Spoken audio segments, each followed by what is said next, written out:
Do it. Hello, evening everybody. Welcome to the Arcadia Roundtable podcast again. I'm too warm. I'm a little bit grumpy because I didn't enjoy. I watched a whole hour of that marathon thing and I regretted watching a whole hour of that marathon thing. So I'm in a bad mood. Come on. But I'm joined by, oh fuck, there's noises. They're not supposed to be. I'm joined by these two fellas that will be in far more jovial moods than I. Gamzly. Yes. I'm good. I'm fantastic. I actually quite enjoyed half of that. The first half was god awful, but I enjoyed that stream quite a bit. Highly due to my circle of friends and family that are also intrigued by it. I think I absorbed their excitement, but on first glance, I hated most of it. But do you know what? We'll talk about marathon properly in a bit. I just regret watching the thing, which wasn't a commentary or a reflection on the game itself.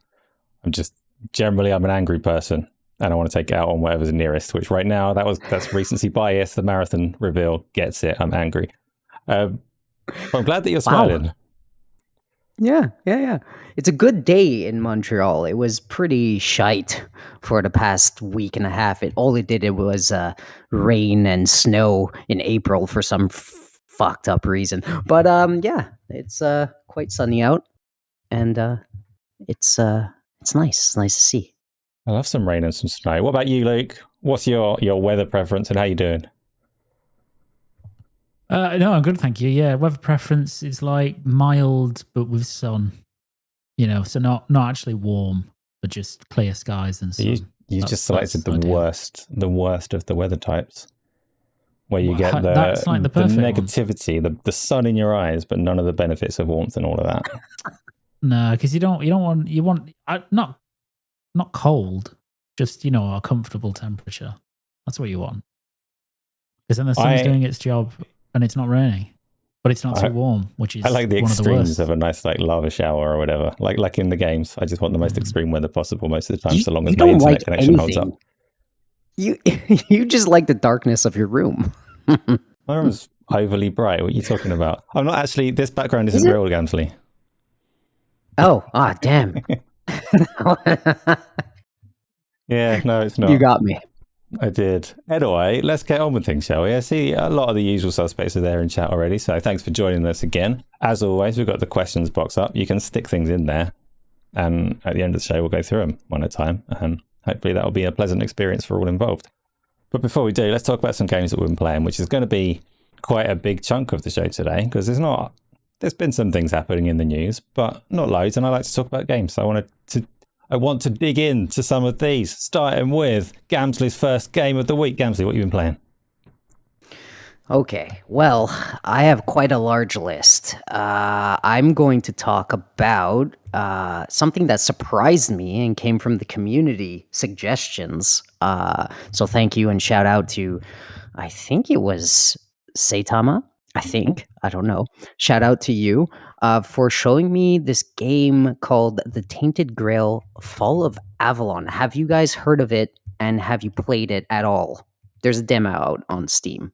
So for me, I'm obviously in the same Discord and I've seen the same recommendations and I've heard of it through the same avenues, but I haven't played it. I haven't played it because it's on early access at the moment and I'm a stubborn ass who prefers to wait. What about you, Luke? You aware of this one? There's a demo. Yeah, aware of it. I haven't played it. Well, perfect, because it's quite wonderful. You know, Saitama sold it as like Skyrim, basically Skyrim 100%. And I was like, okay, well, I've heard that before, right? So I wasn't very convinced. And there was a demo, thankfully. So I picked it up, downloaded it. I'm like, why not? I just finished South of Midnight and I was in the mood to try something new. So I jumped into it. And as you could see, the trailer is playing right now.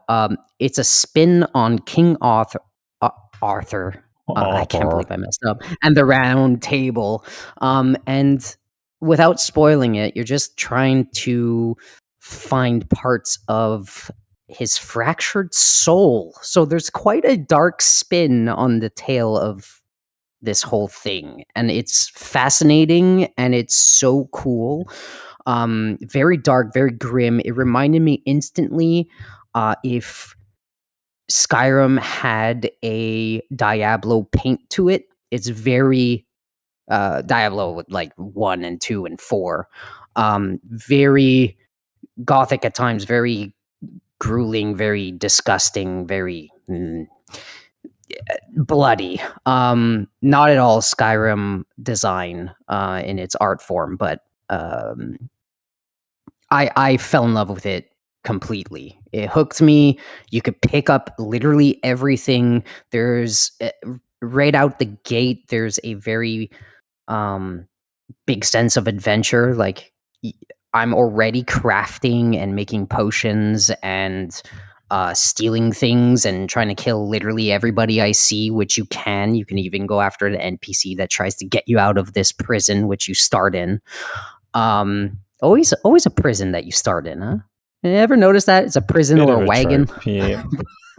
Yeah. But yeah, it really does lend well to that whole formula. Again, almost everything is interactable, which shocked me. Performance-wise, this is a 0.9 update. It's not the 1.0. It's not fully released, as Asa said. So there are a ton of glitches and awkward, audio in and out sometimes. Things don't behave as you would think, but it's very, very, very good. It's hooked me. I think I'm 7 hours in. I bought the early access straight away. Yeah, it just got me from the balls. I think all of you should try this out at some point. Have you been tempted to play the prequel to it? There's a prequel to it? Yeah, there's a prequel to it. Nope. A game came out. I had no freaking idea. 21, I think, but it's quite a different looking game. It's still an RPG. It says it's got roguelike elements and it's a deck building kind of thing, but it's set in that world. And I think setting wise, it is a prequel to that game. I could be wrong on the details there, but I found it by accident because when they were talking about it, I had a look on Steam to see what it was looking like, and it offered it as a bundle with its prequel. I was like, there's a prequel. Seems to have been pretty well received as well. No, I had no idea. I didn't see it. I think Saitama pushed that out there, but I completely glossed over his sentence. So I guess I just completely missed it. But no, I'm jumping into this universe completely new, and I'm in love with it. I really am in love with it. The first thing I did when I got out of my cell was like, I wonder if I can do this. And I tried the thing and it worked, and I was just instant smiles on my face. I'm a stickler for details like that in video games where you think of something and try to do it and it just works and it happens. Yeah, I'm having a lot of fun with this game. I really highly recommend it to anyone that is a RPG fan and likes dark fantasy. I could see you put up the prequel or sequel, you said? Mm-hmm. Prequel or sequel. It came out earlier. I don't know timeline story-wise where it sits, but... Yeah, this looks really cool. They keep the vibe to it as well. It's a card game, it looks like. Yeah. That's really cool. Okay, yeah, I'm gonna check this out. This has really captured my attention and really intrigued me. So, God, check this out. Again, there's a demo out. There's no harm in checking it out. Very fun to me at the moment. That's all I'll say about that one game, and I'll let you guys do your thing. Starting with Asa, actually, because you wiggled out of what you were playing last week. I'm just going to put that out there. I don't have a lot to report on. There's a couple of things. I'm going to start this week. I've been playing the very recent Final Fantasy. The first one, the original Final Fantasy, as part of the Pixel remaster, which is awful, and I don't recommend it to anyone. So, it's interesting as like a case study to see where one of my favorite series kind of evolved from, right? And it's kind of funny to play because it's so like raw in its delivery relative to the new ones, where all of these characters have their backstories. On this one, it's like, there's 4 of you, you're heroes, go save the princess, good job, now go do this, save the world. And it's like really brash and go. But it's got yeah. And it tells you nothing. It tells you absolutely nothing, even in the dialogue. Because there's nothing to tell, right? Like, it's really basic. Like, here's the world, go save it. Okay, I suppose I will do. Yeah, which is kind of funny. It's very, very light, a lot of brevity, like just boom. Well, not brevity really, but very light, very quick, just bang, bang, bang. But it's got the Final Fantasy series and RPGs in general from that era were renowned for their RNG battles when you're trying to explore the world. Mm-hmm. And part of me kind of still enjoys those because my introduction to that like little genre was when they were dying out. Like Final Fantasy VII would have had them, 8 probably did, but games were beginning to introduce having the enemies on the map so that you had a bit more control of when you were fighting, so it was a bit less frustrating to go exploring and all the rest of it. But if you rewind all the way back to Final Fantasy I, like the first one, the world is actually relatively small.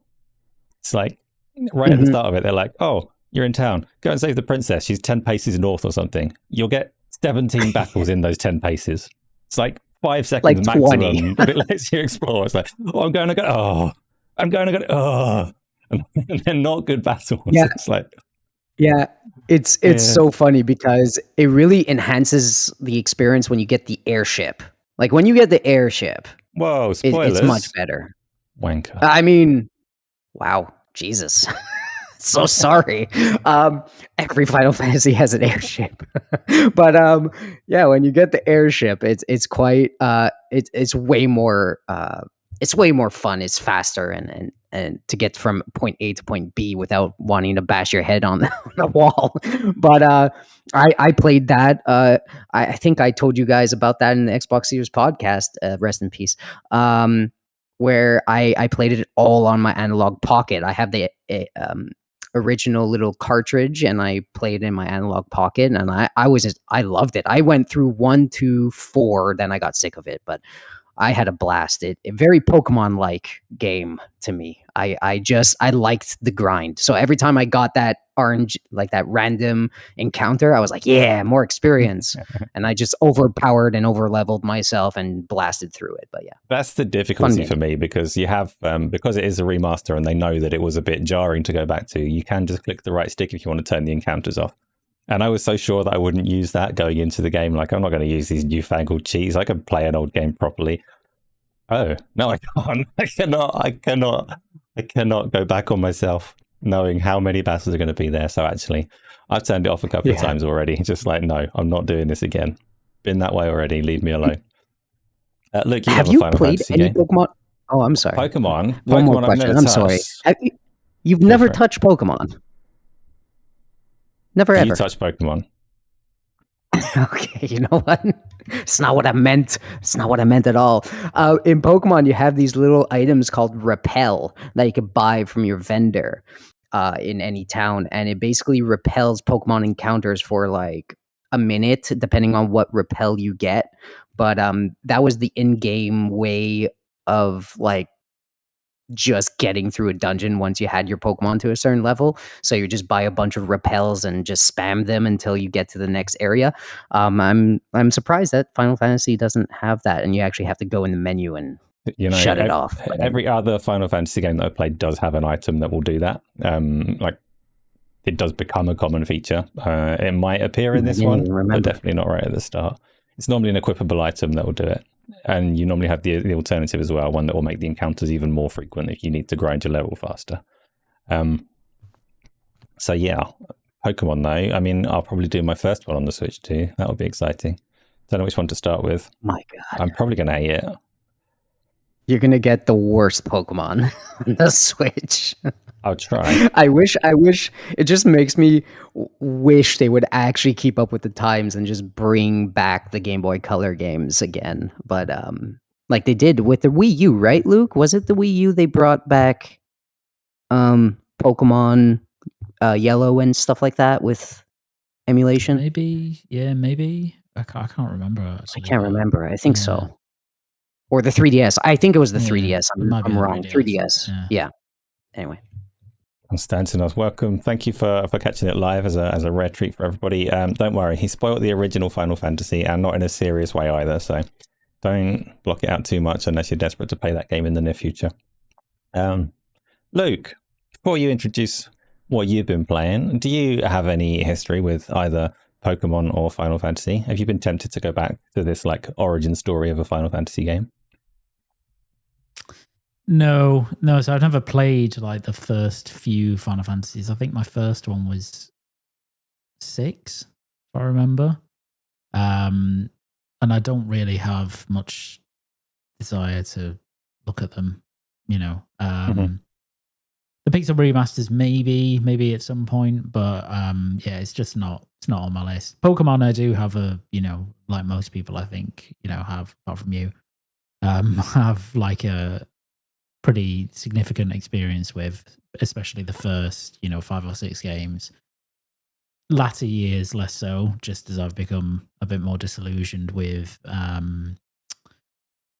the sort of not mechanics of those games, but they're very, apart from Arceus, they're kind of set in the format, and the texture of those games is all very similar, and I'm kind of just a bit done with it. So I don't think I'll be engaging with the new ones for Switch 2 either, but you never know.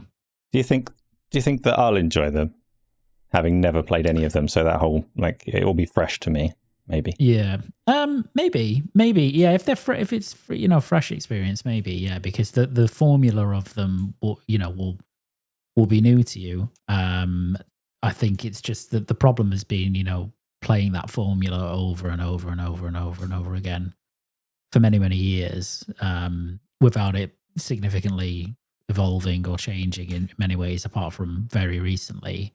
It just makes that that franchise a bit dull, and then obviously it doesn't help that the game's technology is very poor. So it's not as if something else is enticing you to them when you've already played much of that series. So but I live in hope. But you will probably at least enjoy. I think you'll probably enjoy playing the first, whichever one you pick up.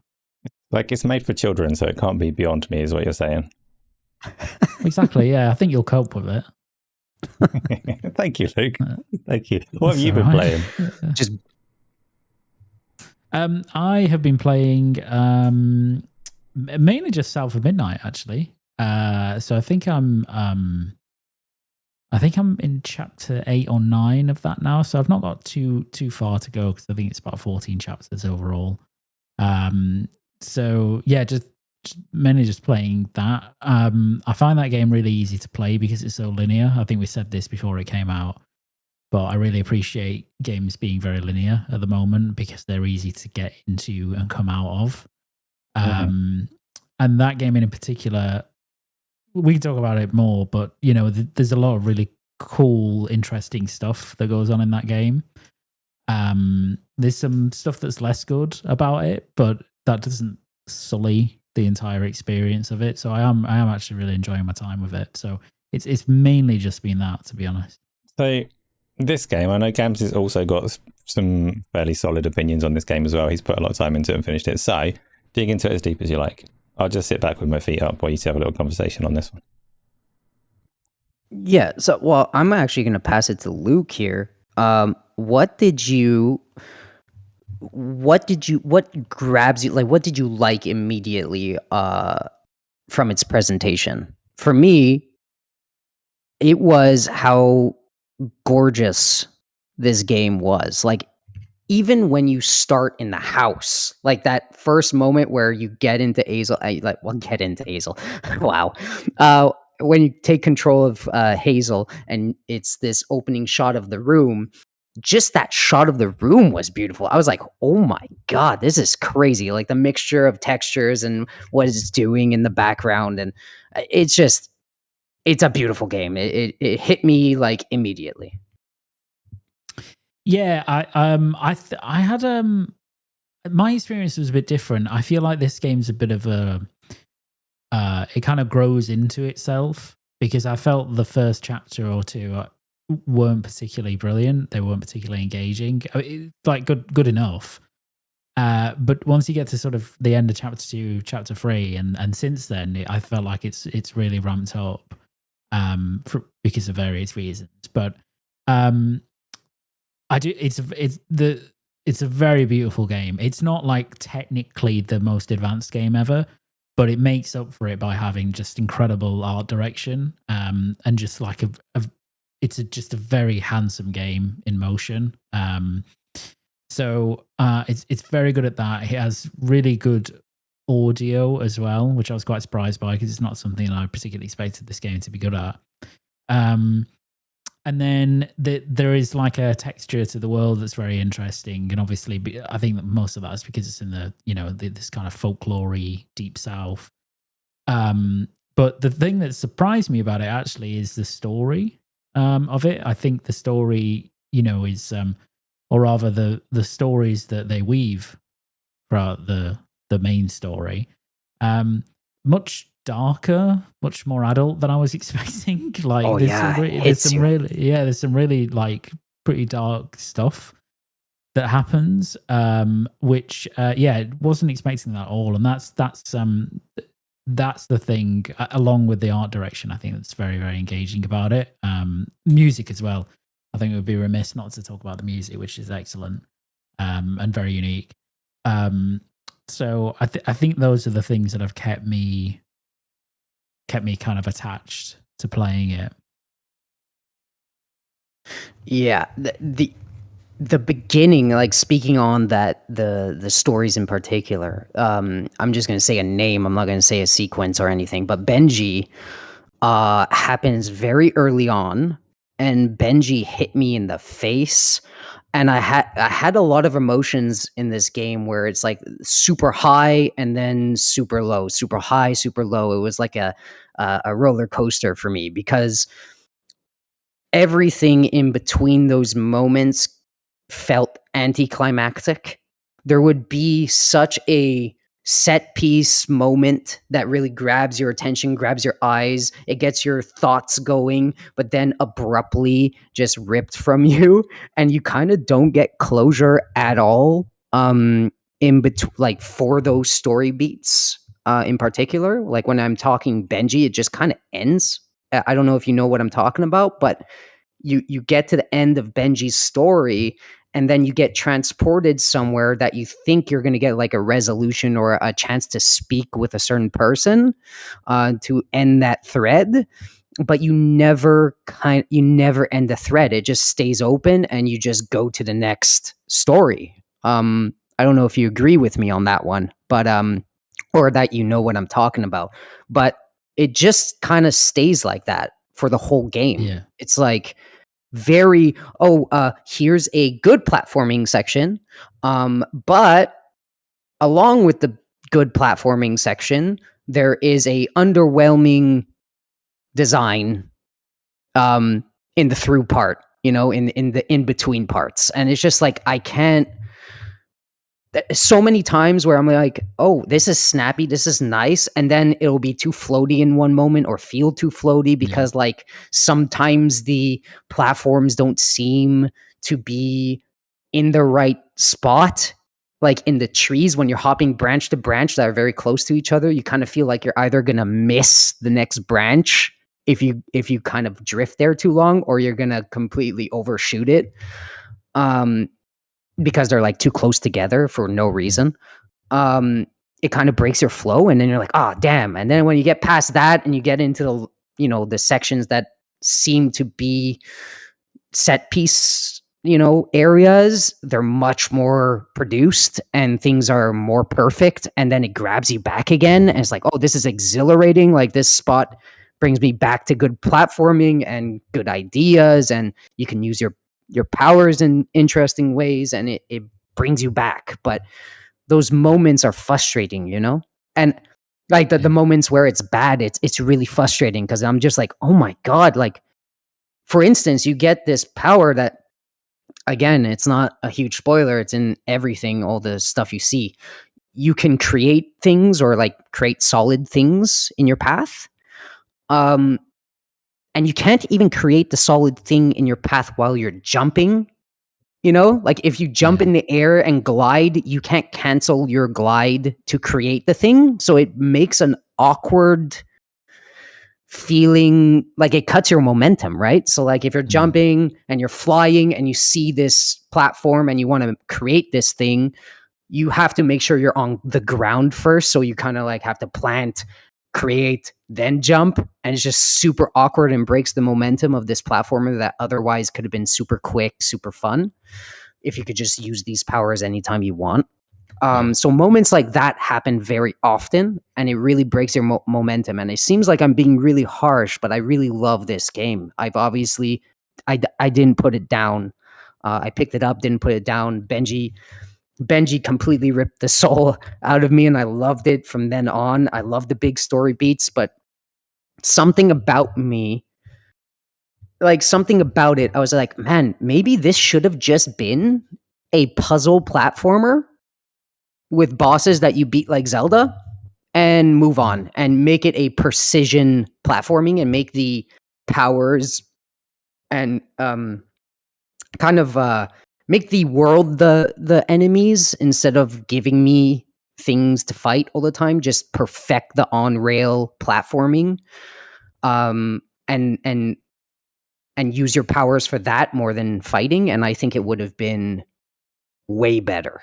And I feel like they just said, oh well, that's not popular, so let's put in some action combat. But I feel like it was a waste. And that's the harshest thing I'm going to say about it, because yes, does the combat sometimes feel fun and flow? Yes, but it's very far in between. Like it only flows when there's multiple like big targets or fun targets, and that's not it's not often.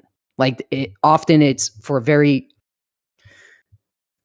long time, it's the same 3 enemies, and they don't even really flow much. Like the combat doesn't really have a flow to it when there's just those 3 enemies on screen, and that's all you fight. Every arena is just the same 3 enemies, and some of them you can't even lock on to do.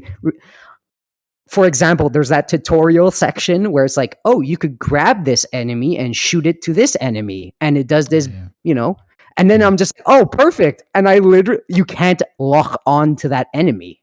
So you're just kind of awkwardly grabbing air, hoping they don't implode on you before you grab it to shoot it back at this thing. And it just doesn't flow at all. But later on, that completely changes, like what you're talking about. When you get to chapter 8, there's like bigger enemies and multiple enemies that are different, and then it starts to flow. And I'm just like, man, why? I'm so confused. But besides that, I mean, the stories are brilliant. Not only Benji, but Penelope, I think, which is like the second big big boss, Penelope. It's a name, and it's not even a boss. That story thread is also very fun and awesome, and it shocks you. And the more you play this game, the more you're like, "Oh my god, this is strong. This is a strong time period." I believe they harken back. I mean, that whole time period is about, it's in between Prohibition and other events that really shock and hurt markets and hurt the people in those areas. And it has consequences, and everybody suffers in their own way. And you kind of sympathize. It makes it sympathetical to see these bad things happen at certain periods. And you're like, oh my God, you connect really easily to these characters. You connect to the stories. I find it brilliant, but I just freaking wish it was just a puzzle platformer. I just wish so hard. Tell him he's wrong, Luke. I don't think he's wrong. I think he's right. I mean, the two, like, there's two. My two main grievances with the game are one, the combat, which Gamzly's alluded to, which is serviceable, but it's not very good. It's very repetitive. It's always telegraphed as well, because you walk into combat arenas. It's a bit like DMC Bayonetta-y in that respect. Like, you'll just go into an area that's clearly a combat arena, and then you're locked into it until you do the thing. Is that does that stand as a criticism though? Because those other games that you mentioned are obviously like combat heavy games that people like. Loads of games. But the difference is they have incredible combat. So that's all you want to do in those games. You're quite happy. I'm quite happy in DMC5 to be locked in 700 combat arenas, because I'm playing as Dante and I'm absolutely mashing shit up. You know what I mean? Like, I'm really enjoying it. So, the bedrock of those games is built on their combat systems and the game feel of the systems, first and foremost, of that combat, and then also the evolution of those systems throughout the game. South of Midnight isn't like that, so it's like very serviceable combat, but it does get very repetitive, and you are kind of baked into combat arenas. The only time that changes is boss fights, which are probably the combat highlight of the game. But even then, I mean, the spectacle of the boss fights is very good, but I wouldn't say the mechanics in the boss fights are particularly brilliant or anything like that. So that's one criticism. The other criticism I have of it is just the structure of the game becomes, even by the time you get to chapter 8, it becomes very repetitive. That's not to say the payoff of the things you do isn't really good, because it is, like the story elements of it, but the structure is almost the same chapter to chapter. It's I won't spoil it, but it's like you need to do like certain things which all involve like a combat arena, and it's like you do 3 combat arenas and then you get a certain thing, and then you go into a section where you do another thing, and like it's the same, and then maybe at the end of it there's a boss fight. So so that would probably be okay if the combat was really good, and if they used it less frequently than they do, because they use it all the time. So, and I'm, like I said, I'm over halfway through the game. And by the time I got to chapter 6 or 7, I was like, okay, this formula is getting a bit tiring now. But you push through because of the story and the art and like everything else around it. Like that's the momentum that keeps you going through the game. So that sounds very critical of it, but it's not. It's not as bad maybe as it sounds, because there is a lot to enjoy in the game. But it's not like it's not going to pull up any trees for its gameplay or its systems or anything like that. It really runs off the back of this incredible art and direction and music and story. That's what it runs off. So if you're into those things, you'll definitely enjoy it. And doesn't it make you sad, like, that there are areas that are areas that are actually truly great. There is times where combat is actually very fun.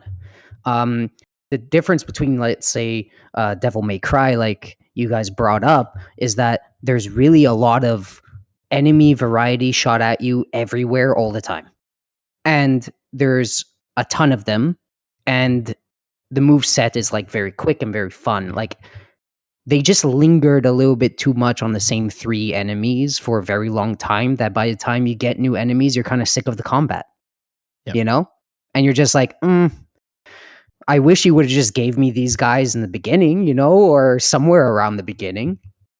And when platforming is concerned, I do like some of the lead up to these. I do like the formulaic areas that they placed before bosses and all that. I like the formula. It's very Kenna Bridge of Spirits in a lot of ways. It does become predictable, but I like the format because they do tell the story in a very different way. And I feel like if the combat was just a little better, we wouldn't care, because unlike Kenna actually has a little bit more to the combat. And they wrap up very nicely. But the platforming, you know, bringing it to the platforming, like the platforming is almost great too. Like if you would just let me use my abilities when I wanted to, and you structured the platforming itself with those abilities in mind completely. Like if you're just giving me one ability to use while I'm platforming and, you know, getting from point A to point B, it's not very fun. But if you combine everything all the time and structure everything and make it a little quicker, this could have been a very fun platformer, you know? Just they're so close in every aspect of the game.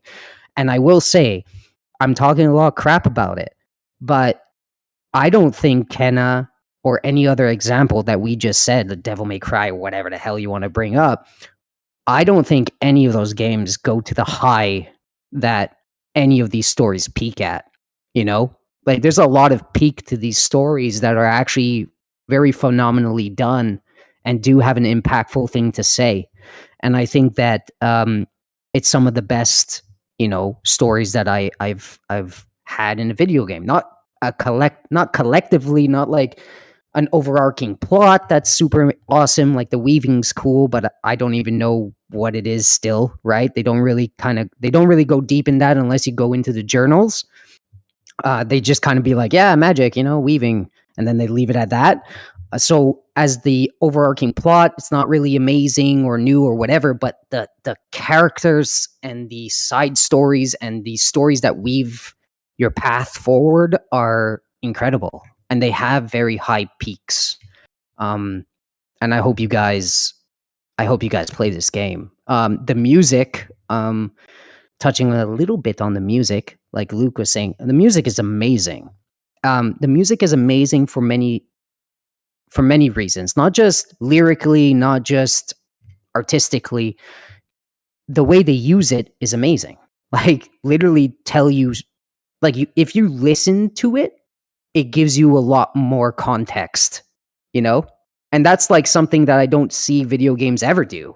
Like the song is leading you onto the path to whatever thing you're doing when you hit those zones. Like when you get to that area, it leads you and it tells you a story as well. And I think that's incredibly well done. And I don't know what else to say about it. I mean, it tells you a story and it's really awesome. That's all I gotta say. Good. Complete aside, I will get to South of Midnight because I do want to. Like, despite the flaws that you've both brought up there, it sounds well worth the time. But complete aside from that, Luke, is Devil May Cry 5 actually good?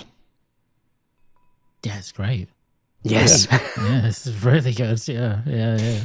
I tried it. Mm-hmm. It was on Game Pass at some point, right? Because I tried it. I was like, oh, I like Devil May Cry. I normally play those. Stuck it on, but I was an old man at the time. This was a while back, and I was an old man back then, and I was feeling grumpy, and the controls were a little bit like, what? Are you sure? I don't want to learn new things. Leave me alone. So I turned it off. Was it a mistake? Should I go back to that? You should go back to that. Yeah, it's excellent. It's one of the best Devil May Cries, actually. Oh, bollocks. Okay, cool. Yeah, got a lot of hell, but I got a lot of hell for no reason. But yeah, it was really great. Okay, good to know. Right, that's South of Midnight, everyone. Oh, You should. I'm sorry. Oh, I'm shit, so sorry. Oh yes, I'm not sorry. South I of know. Midnight. I want to ask Luke. Did you turn off? I turned off I wanted stop to ask motion after the fifth section. I turned it off. Did you turn it off? No, I left it on. Okay. I actually quite like it. It's not, at least for me. I mean, that stuff doesn't bother me anyway. I remember playing Spider-Man or Spider-Man 2, where you can get the Spider-Verse Miles Morales uniform. That's so and you can cool. it's really cool. And you can actually enable the stop motion effect that you have in the film in the game.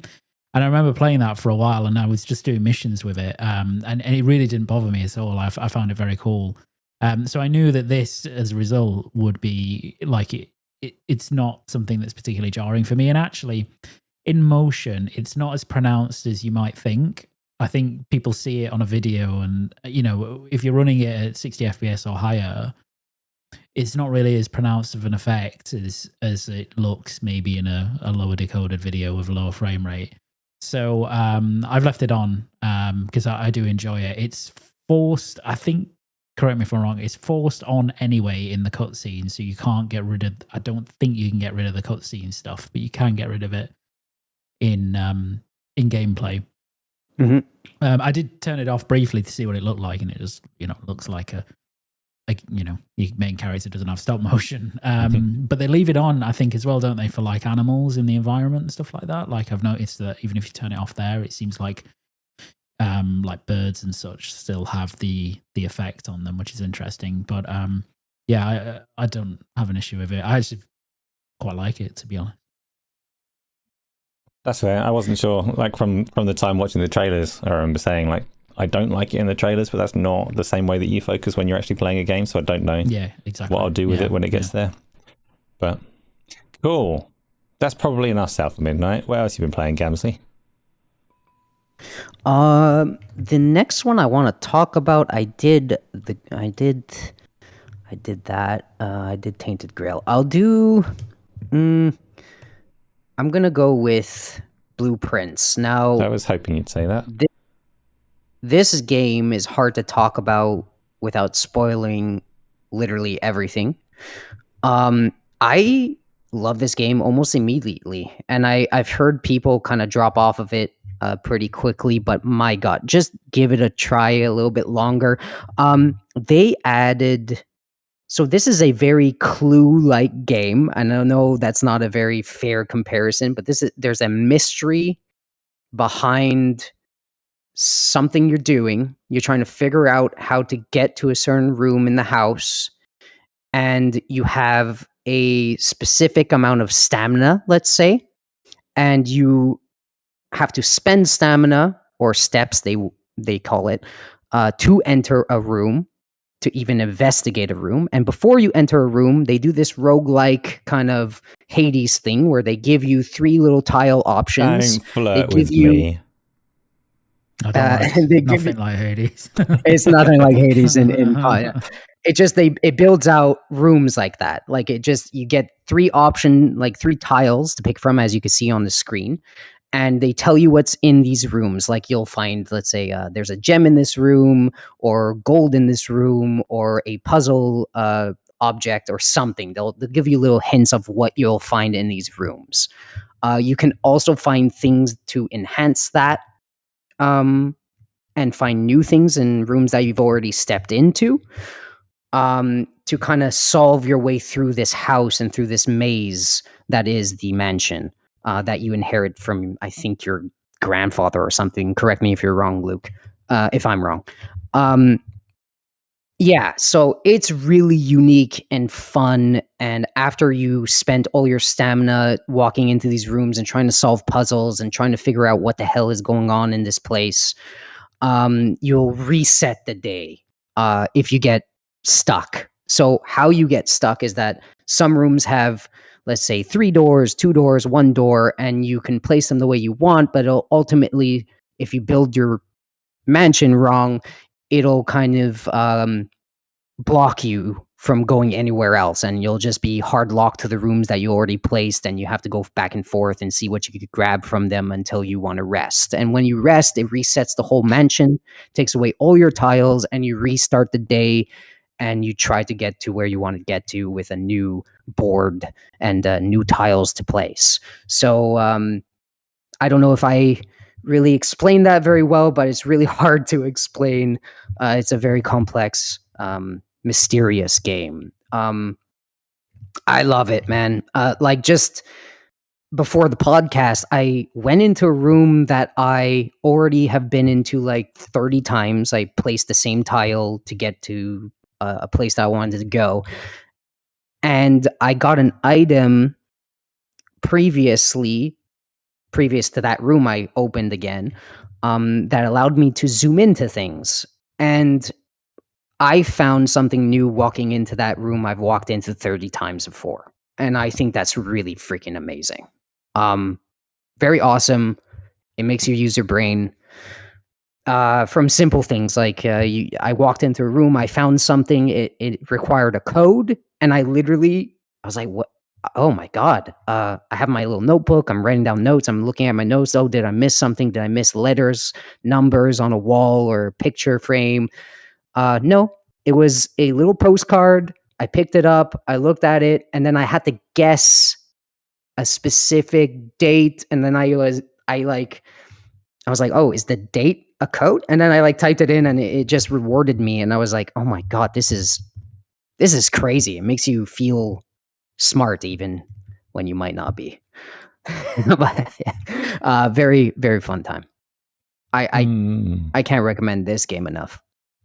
Despite you saying that, I don't know if it's I don't know if it's a you game, Asa. I have no idea. Yeah. It's very hard to sell anyone this game, to be honest, because when you look at it, you're like, I don't know. I don't know if I want to even try this. You know, artistically, it's not very crazy. It's not action. It's just a mystery. Just a mystery piece. One of those things, like, I've seen various people, like Jason Schreier, saying it's one of the best games he's ever played, and various people across social media of various calibers are saying that it's their favorite game of the year, and so on and so forth. But everything about the description of it is so dry, and it's difficult to understand. Like, obviously, Sony see something in it, Microsoft see something in it. Both of them have put it on their subscription services. Loads of people are telling me how good it is, and I listen to you talk about it there, and I'm like, I don't know, I could just like die or something. Maybe have a sleep, but like, it just sounds so dry, and it's not your fault. There's nothing wrong with the way that you're describing it, but everyone's saying it's brilliant. Luke, are you intrigued? Do you want to play this? Have you already given it a go? Yeah, I obviously heard of it, and then I heard some people say that if you liked The Outer Wilds, you'll love this. Oh no, so you're all over it. Yeah, that immediately got me like, oh, hey up, I'm gonna have a look at this. So because Outer Wilds is one of the greatest games ever made, so we'll just establish that baseline. So this is better. You're gonna love this game. I very much doubt it, but I have played 10 minutes because I was like, okay, I didn't want to read too much about it because I feel like, the same with Outer Wilds, like beyond knowing the premise, you don't really want to know much about the game. And I didn't even really know much about the premise of this apart from some, vague allusions to finding a room. And so, when I started it up, I played it for 10 minutes, basically a couple of runs. I think I will very much dig this. I've put it back down because I'm not going to keep playing it while I'm doing other stuff, but this is going to be the game I go to next. It's like, it's very, very unique, I think. It does stuff that, like the structure of it is very unique, and the way that it, premises itself is very unique as well. Very interesting. And it's definitely a game you're going to need like a notebook and pen for. And I think your reaction to that will determine whether you like it or not. because I think if you listen to that and go, absolutely not, why the fuck would I get an over? You know what I mean? Like if you have that reaction, you're just not going to like the game. Like you're just not going to enjoy it. If you do like the sound of that when you play your games, which I know is quite a niche audience, then you'll probably love it, because it's it's basically one big puzzle which has like a million little puzzles within it, and little discoveries you can make, things you can find. And in that sense, from the very brief bit I've played, it's not too dissimilar from the Outer Wilds. I mean, the structure is completely different, but the Outer Wilds is very much about you're basically doing a run. It's like run to run, 20 minutes maximum. And the only thing that you carry with you is your knowledge. That's it. That's all. Like the only tool that you have permanently is your own brain to kind of figure out things. And if that gets your juices going in a game, then I think you'll like this. But if it doesn't, then I'm not going to begrudge anyone who doesn't like this anyway, because it's I will. Very, very, very specific type of game. I will. So Gamzly, then, because you played more of it, I'll ask this one at you. Like, does it have any mechanisms for delivering a story, or is the premise the whole story and you're just solving puzzles for the sake of solving puzzles? No, it's telling you a story while it does. Yeah, it's telling you a story while you're unlocking these puzzles. Yeah. There's I think there's two elements to it. So there's the central mystery of not why you're trying to get to the room, because the game very quickly tells you why you need to find it's room 46 in the trailer, right? So you have to find that room. There's a premise as to why you need to find it, but I think the central mystery is, well, what's in the room, right? When you do find it, I think that's what drives you to do it. But within the world, there is a lot of extra, some implicit and some overt storytelling about the history of that building and the people who lived within it, and that sort of stuff. That's immediately evident to me within 10 minutes. So there is a good narrative drive. And again, brings it exactly back to the Outer Wilds. The Outer Wilds central mystery is, why is the thing that's happening to you now happening? And as you go out and explore, you find the full history of everything that goes on around you if you pay enough attention. It's not like oblique, obscure Elden Ring storytelling, from stuff. It's pretty there, but you actually have to go and engage with it, I think. So yeah. Yeah, echoing everything Luke said, that there's the very again, the mystery is what's in the room. And also, why do I have to even do this? Which they answer pretty quickly.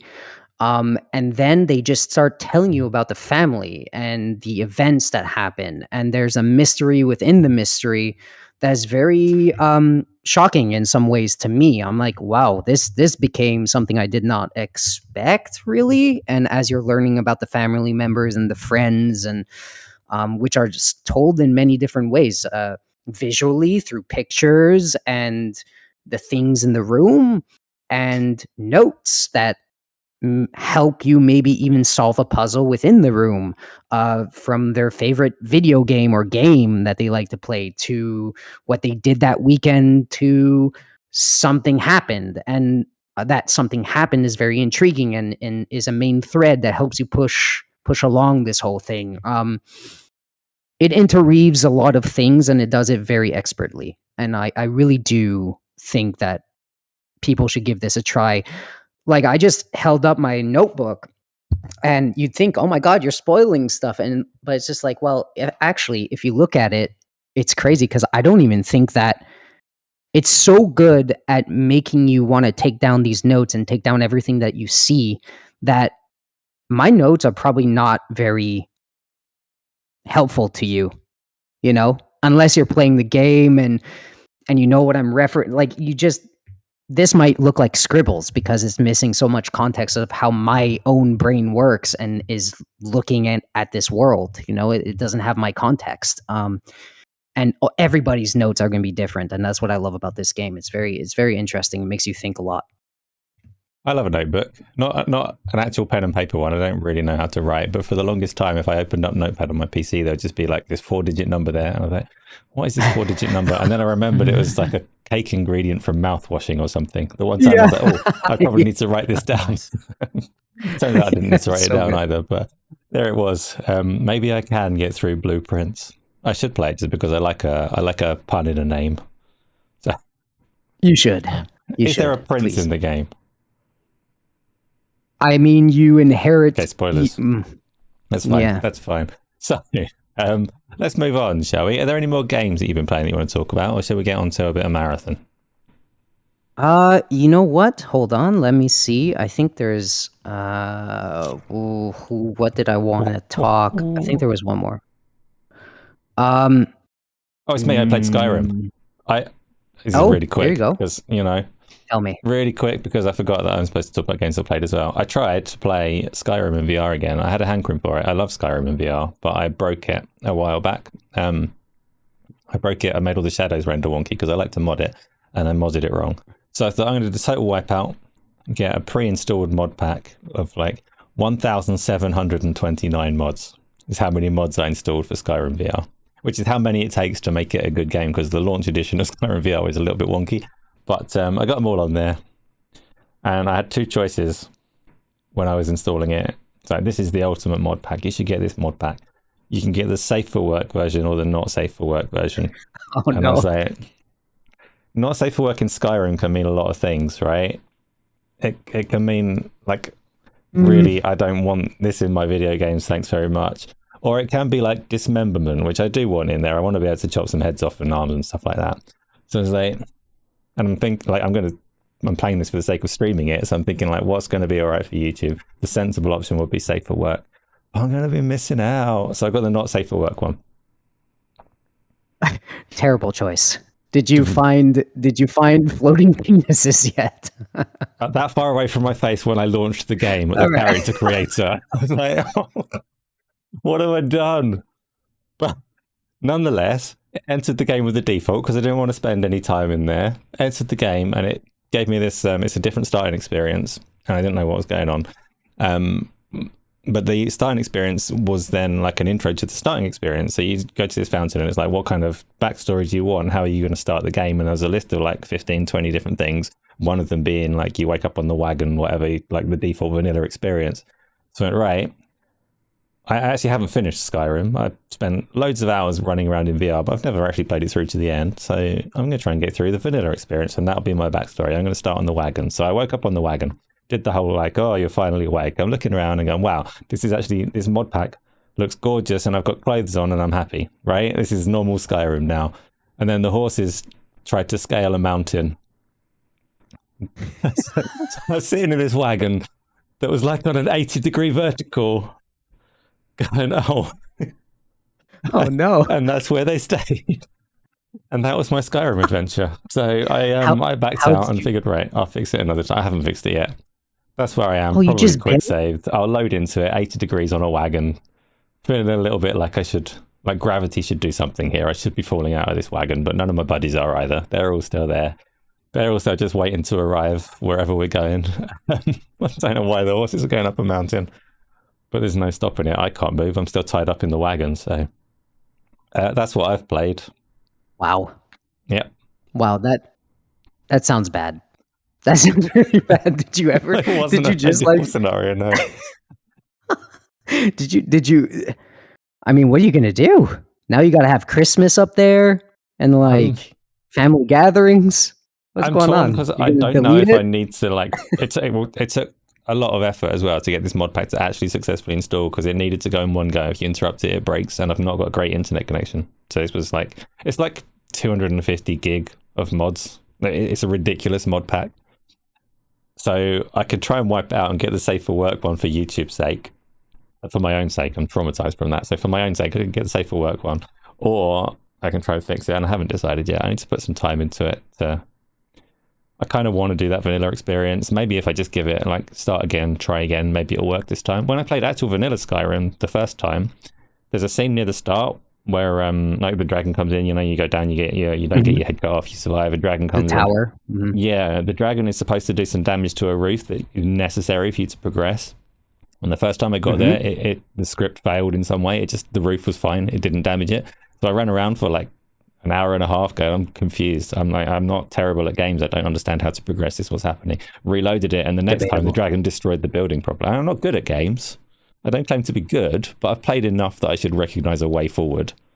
Right? Luke, do you think that's true that he declares he's not good at video games? I'm pretty sure it's the exact opposite. Oh, sometimes I claim to be the best at video games, but not like that's tongue in cheek. I'm not serious. Anyway, that's what I've played. Sure. Did you have something else that you come up with in that time after my Skyrim adventures? Well, I have Zelda, but I think pass it on to Luke. Do you have anything, Luke? No. It's really just been South of Midnight and a tiny bit of Blueprints. So nothing else from me at the minute. Okay, cool. So I'll just say one thing on Zelda because that's old news. That's old stuff.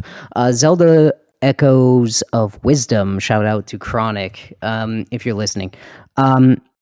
Echoes of Wisdom. Cleo's been on a huge binge. That Cleo's my lovely girlfriend.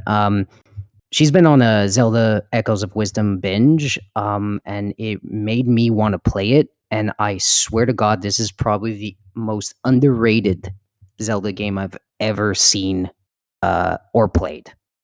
Truly, I was shocked. I picked it up. I'm hooked. I'm seeing some things that she's doing, and she's way far ahead.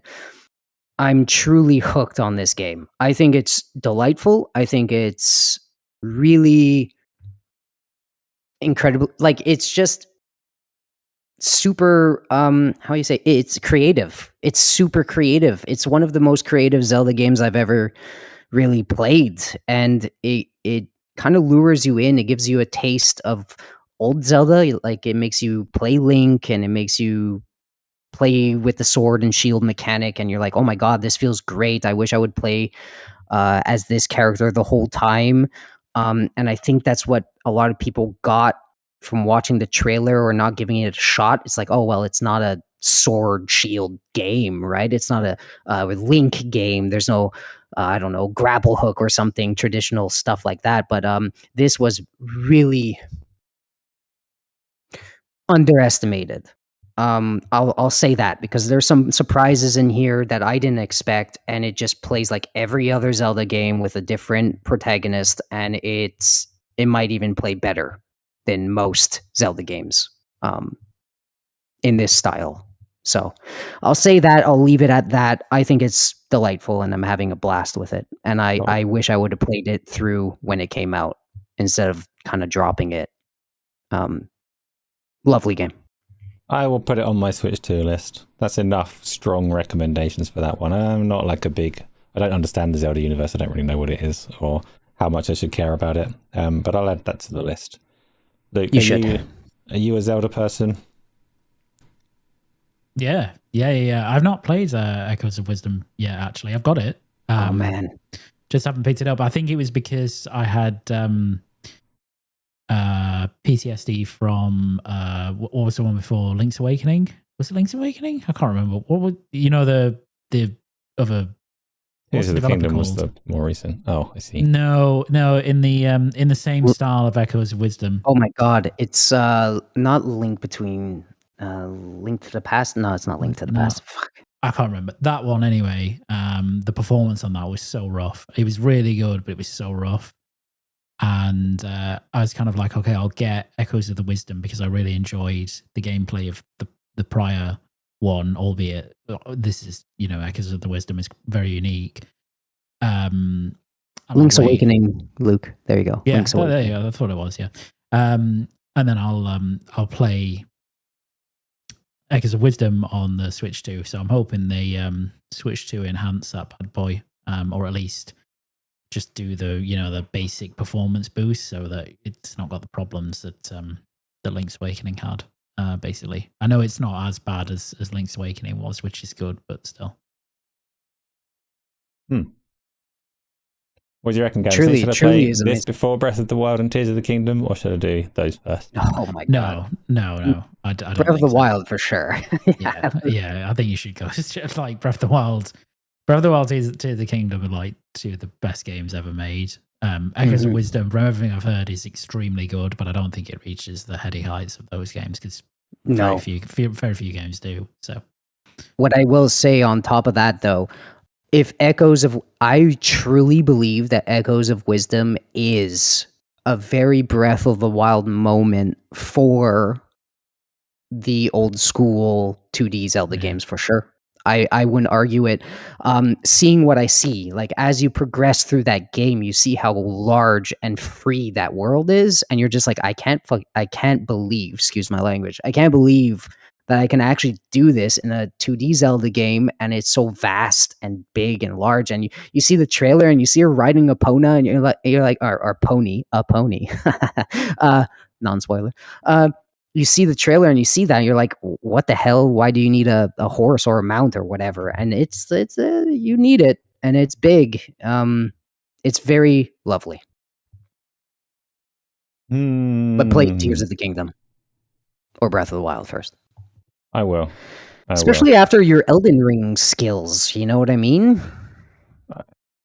Your Elden Ring skills going? Well, you're playing Elden Ring, aren't you? I'm playing it, but not skillfully. Oh, it's not. You don't need the skill. You just skill navigating through big worlds like that for sure. Okay, good. I am looking forward to it.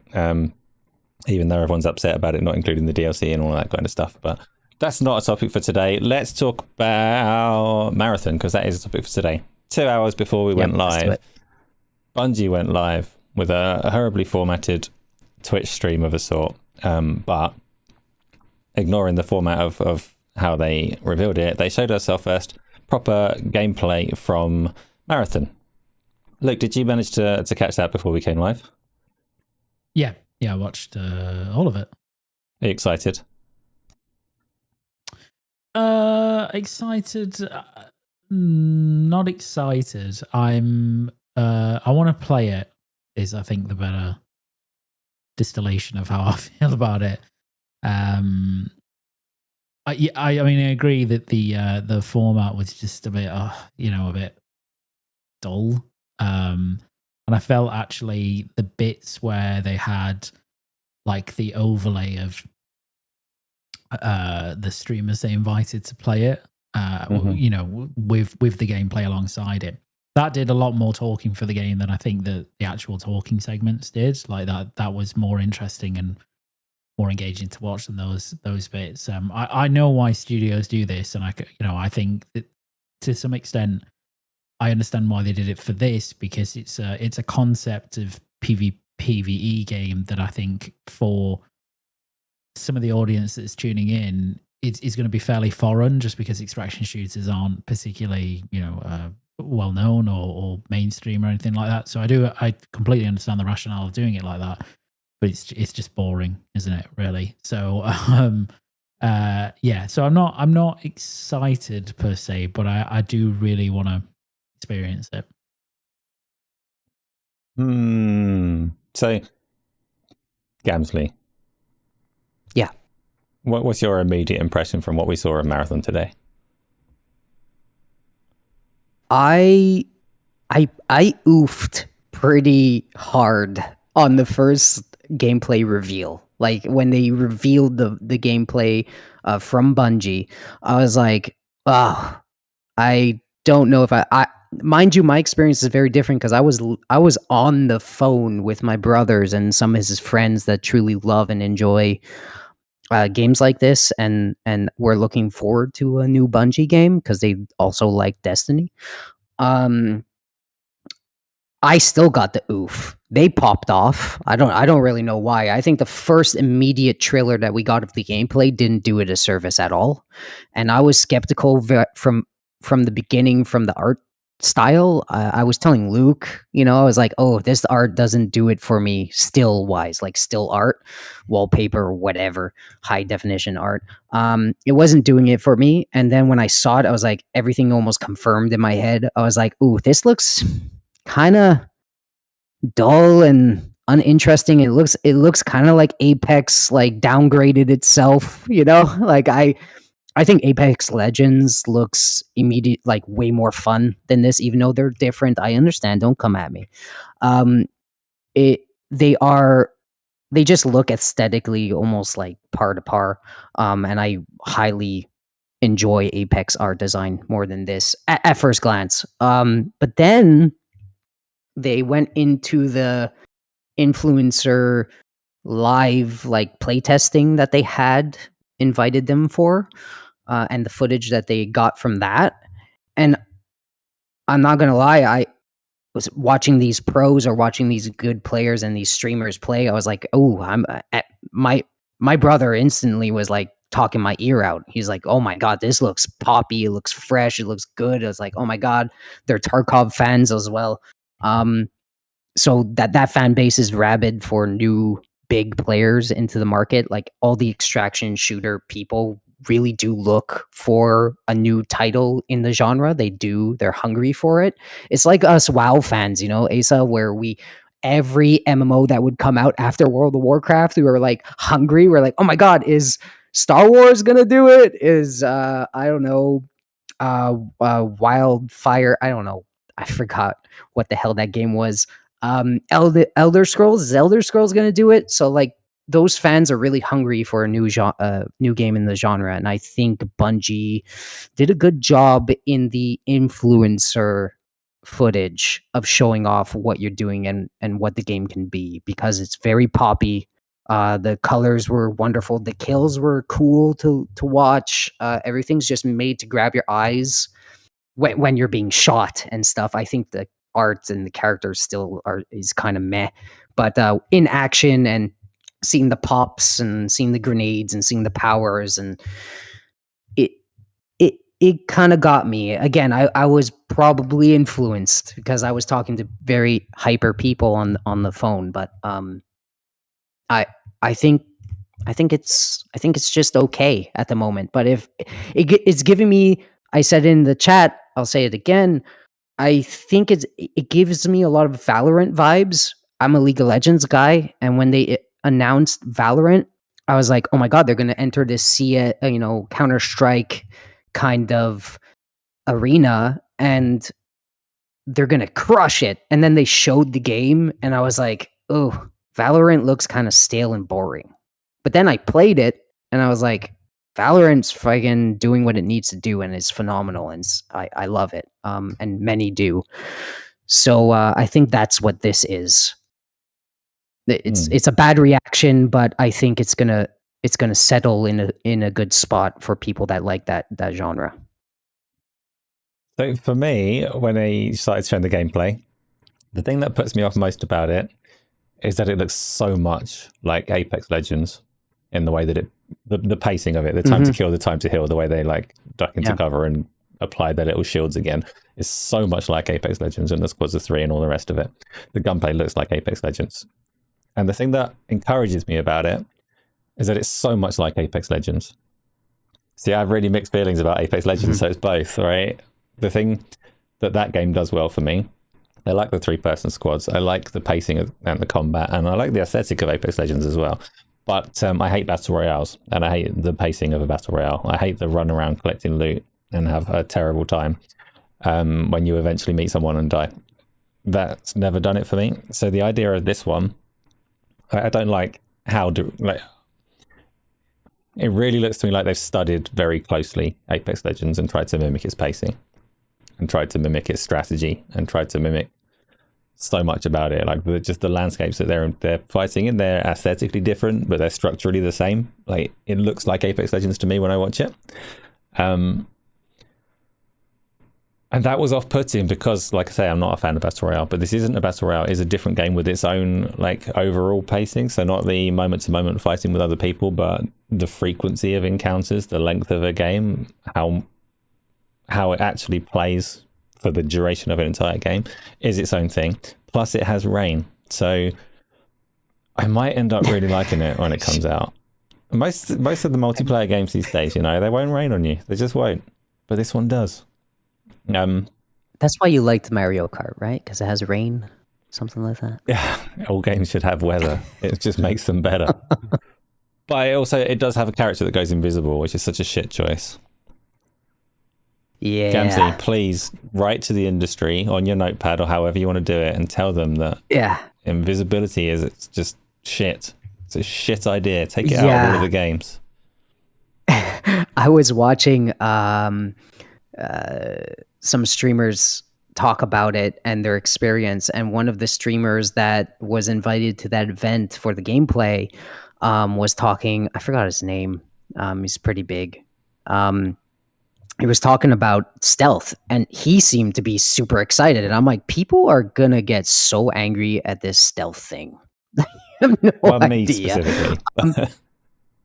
Yes, you as well. But no, but like the actual action of going into stealth to me in these games is kind of I'm not a fan of it. There's many that are, but I'm not. I do know that one of the characters just completely crushes that whole thing because they could actually track that character. So you would like that for all the stealthy cowards, you know? One operator could sense the person in stealth. So that's really cool and makes it a little bit more fair for you to kill them, Asa. But yes, no, you guys are not convinced on this game. It looks good. It looks good. It's always a risk when they're entering a market because it has it is familiar. It's doing its own thing, but it is familiar and it's got a price tag. So it's got an uphill battle in that sense. Like it needs to hit a certain mass of people for it to take off and be good.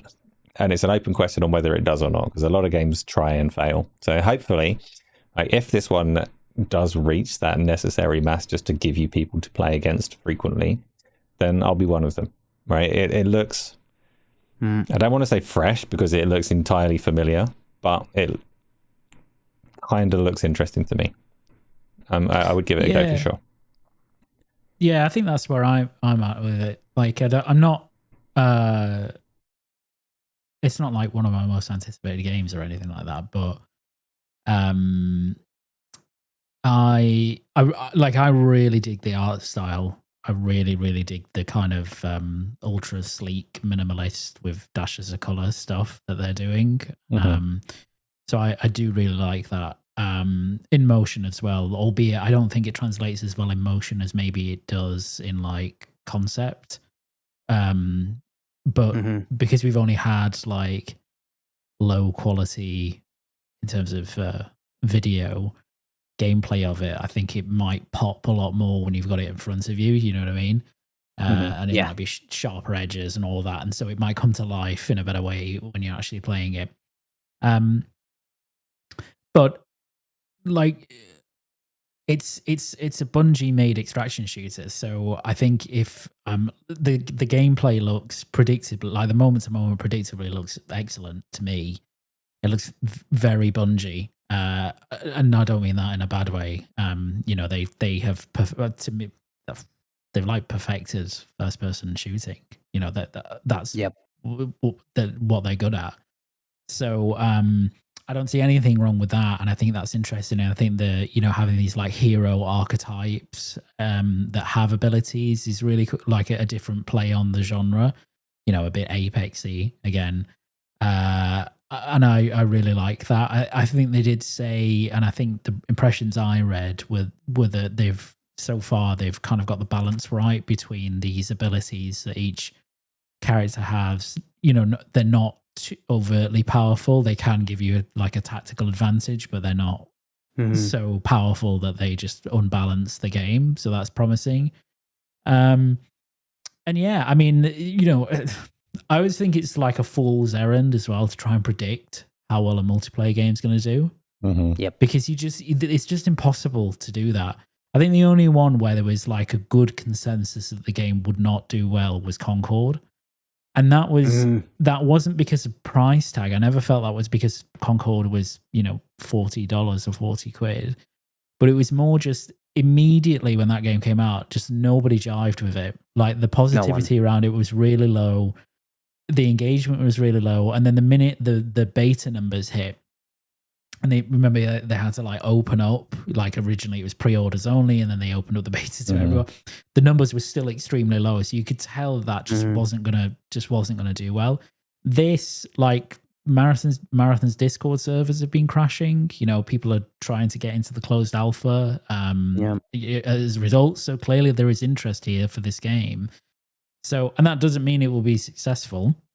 And it doesn't mean that but it doesn't mean it's not going to be successful either. So I always think that like trying to predict which of these multiplayer games is, you know, going to blow up. I don't think anybody expected Helldivers 2 to blow up in the way that it did, but it did, you know. And there's many more examples, not just Helldivers 2. So we'll see. I mean, this could be. I mean, you know, hopefully it's the breakout hit that kind of genre, you know, subgenre needs, really, extraction shooters. And I think it's got a decent chance, but I think this releases on literally the same day as Borderlands 4, which isn't a good time to, like, not that Borderlands 4 is some kind of like fucking GTA-esque juggernaut, but like it could also be GTA. It could also be GTA, but like it's not like not optimal to release your first-person shooter the same day as another first-person shooter, particularly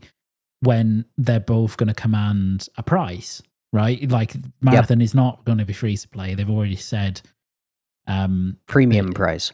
It's a premium. Yeah, so they actually, it's interesting because GameSpot put out some headline that said it's going to be a full-priced game, and the Marathon account quickly shut that down. So they said it's a premium game, but it's not a full-priced game. So it's going to be in that, you know, $30-$40 region, something like that. That's how much the game will be.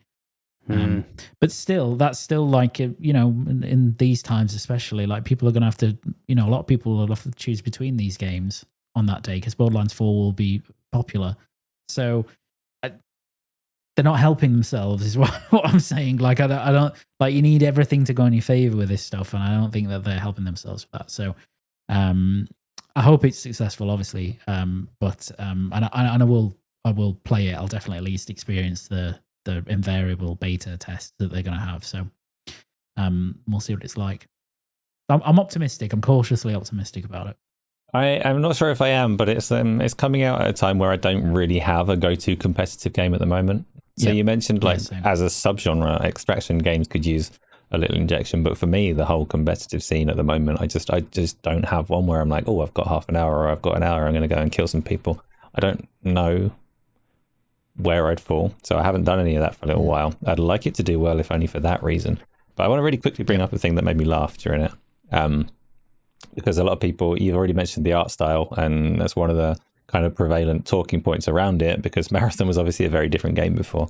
I quite enjoyed in the live stream this little section where they tried to justify the art style, where they had this they had these three portraits up, and they're like, oh, we got this Marathon concept artist, and they did us this image, and then we mocked this up, and then this is the final kind of what we've gone for. And you see how we tried to preserve the feel of it. And the first image on the left from the concept artist is 90% brown, and the final image is 90% lime green. Like, I don't understand how you're saying you preserved anything from that first picture at all. There's nothing at all, dude. But okay, I don't have an eye for art, so maybe I'm wrong, but are they similar in some way that I can't see? The far left look like fucking Helldivers. It just looks like the far left is almost like a Gears, like Space Marine, like gritty, dark, like it's so. The middle one is closer, but it's still pretty far away. But then the final like a stepping stone. Just like, only exists as a stepping stone to justify it. And I don't understand why they really. Like, what's the point in trying to link it back to, you know, the original Marathon art? Because they don't need to defend the art style, because of all the things about this game, Gamzly aside, the art style is the thing that's been the most highly praised thing. Like everything else, you know, is somewhat divisive, but the art style generally is something that how dare you, like. sir? How dare you, sir? What I mean is like, I don't know, like of all the things you know, why don't you say like, well, you know, we're trying to retain the spirit of the All Marathon games by its setting and its, you know, some of its the world building and stuff like that. Like, refer to that, not the art style, because the art style is just. Oh my God! Can we talk about that then? Can we talk about that? They're doing like a story kind of thing with it too, right? And that's what I found. I found it hilarious. Like they did this. That's the one thing I found funny about that. They tried to be like, oh, here's how we're justifying like our little story, and here's a little story clip, and I have no fucking idea what the hell they were.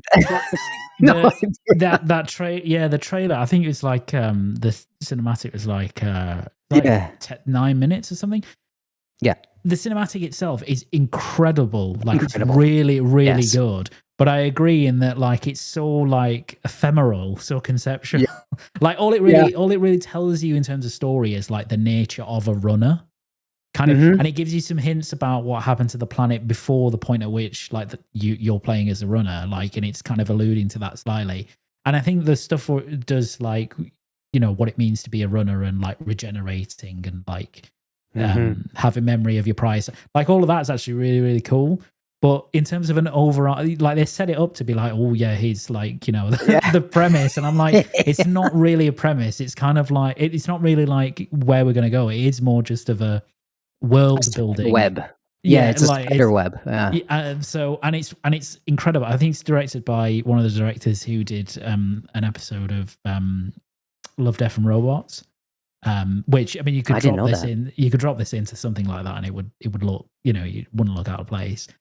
And it's very well done, but the setup was totally awful. Wrong. Yeah, it was just totally wrong for it. Yeah, just be like, here's like a cinematic that gives you a flavor of the world. Like they should have just done that. That's what it does. I died laughing. The final shot, like, you know, where the girl gets shot in the head, and then the weird dude like hovers over her, takes her like thing, puts it in his head, and then awkwardly another player comes and kills him, just stabs him in the face. That was the most awkwardly cut thing in the whole trailer. It killed me. But yeah, I walked out like, oh my God, this looks like an idea board explained as this like plot, and I'm just like, there's nothing here. It's just a literal detective board of ideas, and that's what they showed us. Anyways, it didn't not intrigue me. It didn't get me super excited either. It didn't. I don't know. It was just okay, but more funny than anything else. Also, one last thing on the art style. Like I said, I'll give everyone it's poppy. It has some color, it has some like of their DNA in it. I still think it's kind of but like I said, I brought up Valorant before. You know, the point of these games are to be highly competitive, and Riot just straight up said it. They're like, we just want this thing to run. You know, we want this to run perfectly, and we want it to be precise, accurate, and that's why it looks like this. But like, it doesn't take away from anything else. It doesn't take away from the gameplay. We want this to be a competitive game. They straight up said it, and I was like, oh, okay, I get it, because I come from games like that all the time. I come from Counter-Strike, and I come from League of Legends, and they just need to run very precisely. They need to run at high frame rates, and I think that's the way you justify an art style that you may not blend with, or that isn't as you would expect. I think this thing looks like it runs at least, like, this could easily run at 120 on an Xbox, you know, or a PlayStation or whatever. So that's the whole point of an art style like this, and I commend them for it. You know, they're leaning into the competitive nature of a game like this. So yeah, that's what I will say. To straddle, because I'm Quake 3 was my game, and people used to play Quake 3 with command lines to strip all of the textures out and change the lighting to make sure everything was clearly visible. Yep. So they're straddling that line like Valorant does, where you need clean lines, identifiable silhouettes, and it's more important than the aesthetic, but they are also straddling it to try and make it appealing in some way as well. And I actually think they've done a good job with the way that the game looks, with that competitive nature in mind. So, and they still allow for some rain, which is, goes against that whole idea. So I'm happy I get rain and clean lines. I'll give it a go. What else have we got? Have we got anything else to cover today, or shall we move on to our questions? Well, The Last of Us collection. The Last of Us. You want to talk about that? Repackaged again. You know what? I will say, actually, Luke, you start. What do you think about this collection of collections? I genuinely don't care.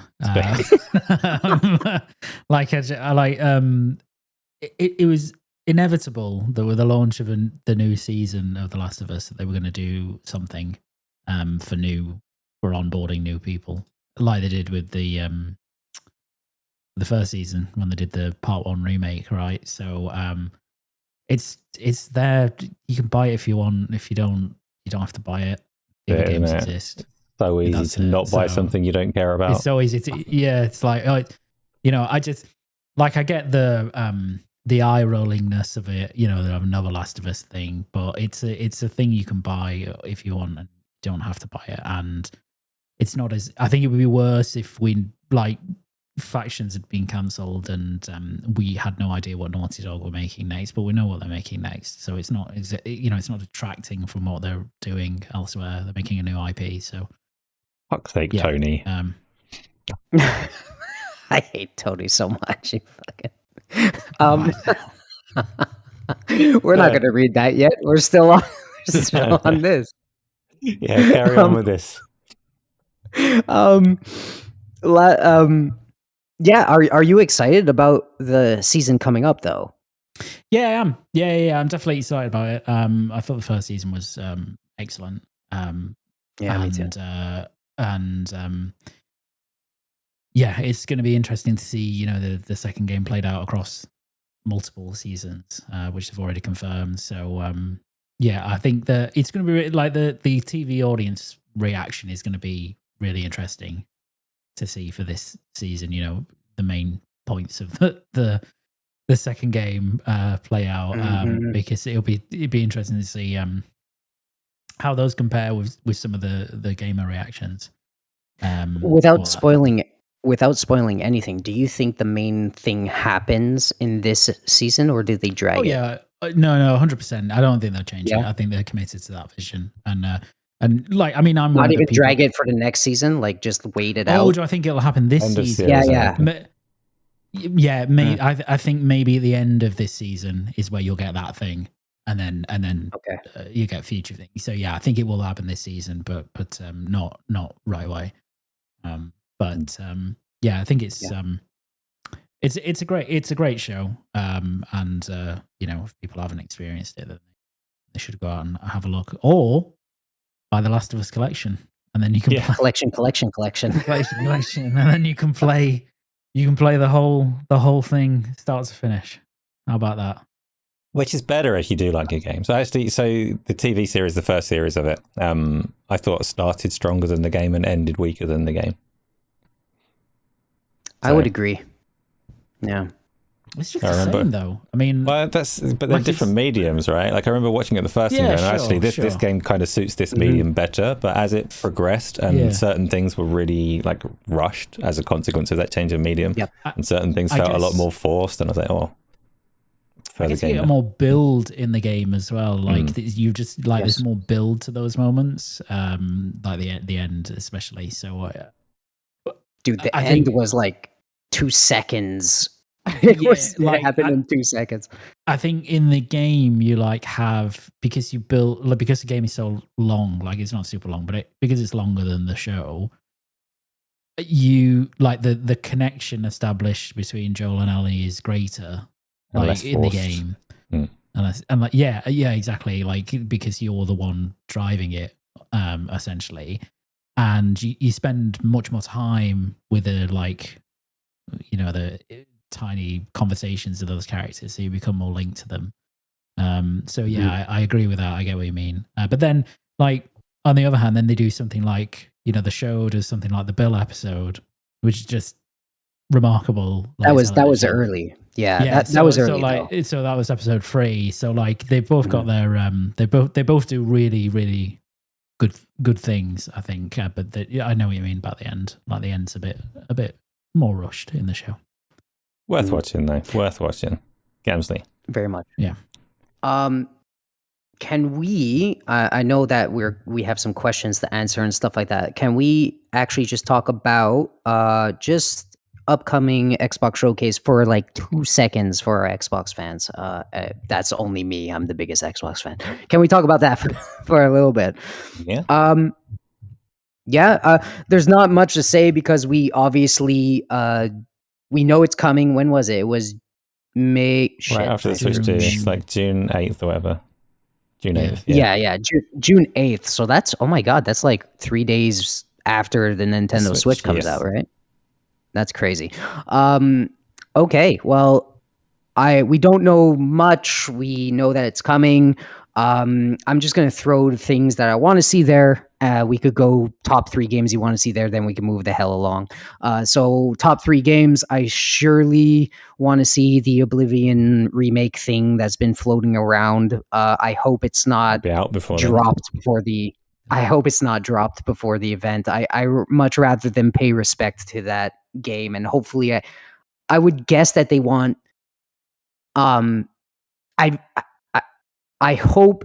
Okay, my problem with the shadow dropping coming out before the event is confirming to me in my own head, in my bias, to be like, oh well, maybe they didn't care about this game and it's going to be meh. Just shoot out. One of the biggest games remake and just shoot it out and people will like it, I guess. And without any marketing and stuff like that, just seems wrong to me. So I really hope they believe in it a little bit more and put it and give it a proper spotlight in a big show. So Oblivion remake is definitely on the I want to see list. I also want to see gameplay of E-Day. I think that's a shoo-in, and I would hope we see that. And then, you know what? Give me a teaser of StarCraft, of a new StarCraft, and leave the entire gameplay sequence for BlizzCon next year. That's what I will say. StarCraft, next StarCraft game, Oblivion, and E-Day. Just StarCraft. Are you hoping for like an RTS StarCraft or something else in the universe? StarCraft anything. Ghost. Bring it back. Oh yeah, dude. I want if it was a shooter StarCraft, like Luke said, I would flip my fucking desk. I would flip my desk. I think StarCraft deserves something in a 3D environment. I think it has so much potential to be creepy. It could be horror. It could be survival. It could be cute. I don't care. It could be whatever. It could be an interesting art style. Whatever you choose to put StarCraft on and copy paste it to is going to probably be great. And I hope they tell another StarCraft story, whatever it is. And I think that if we do get StarCraft, we're not even getting gameplay. I think that's a BlizzCon thing. I think cinematic would do really well in a show like this, just to set the tone for next year. And that's it. Yep. Would love to see some more StarCraft. It is a good sci-fi universe that's brimming with potential to give us more things. Luke. Yeah, what do I want to see? E-Day for sure. Would love to see gameplay for that. I think that's quite likely. I just think that's going to look bonkers. I just can't wait to see what the Coalition do with new hardware and UE5 and stuff like that. So, what else? It would be nice to see more Fable, as in like an actual slice of gameplay, like a full. We've got clips now finally, which is really nice, but like a bit, like almost like a gameplay overview of the game, like diving into some of the features and stuff like that, and then showing gameplay with that. That would be nice. They may go a bit silent on that after delaying it to next year and wait for another showcase. So I'm not too sure. What else? I do really want to see Clockwork Revolution again. It's been a long time since we've seen anything about that. And when we saw it, like the first time we saw it, it was really, really interesting because it they actually showed gameplay, which was weird because it was very early gameplay. So it didn't like conceptually look very interesting. And it's in exile, and it's very ambitious for them. I didn't think it looked particularly amazing visually or anything like that because it was so early. So I'll be excited to see what it looks like now because it's had a number of extra years in development. So that would be cool. But there's like a lot. There's a lot they could show. Maybe we'll see Contraband again. Like after 16 years being on the sidelines. I'm trying to think. Like, what do you think of Outer Wilds 2 being the showcase runner? I think that's fine. I don't think that means that that's like I don't want to sound dismissive. It means it's the soonest rather than the biggest, right? Yeah, exactly. Yeah, I think it's like, okay, well, we're in a position where this is like a big game for us coming out later in the year. It's not the biggest game for them, but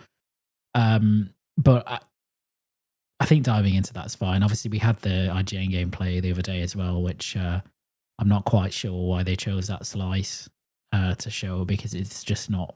It just I don't think it paints that game in the best light when you show it, and it's got screen tearing everywhere, and it's like a very like indoory bit of the game. You know what I mean? So I think it will. I guarantee people will be much more positive about that game coming out of the showcase after the showcase of it, because Obsidian are really good, and I've no doubt that game will be good.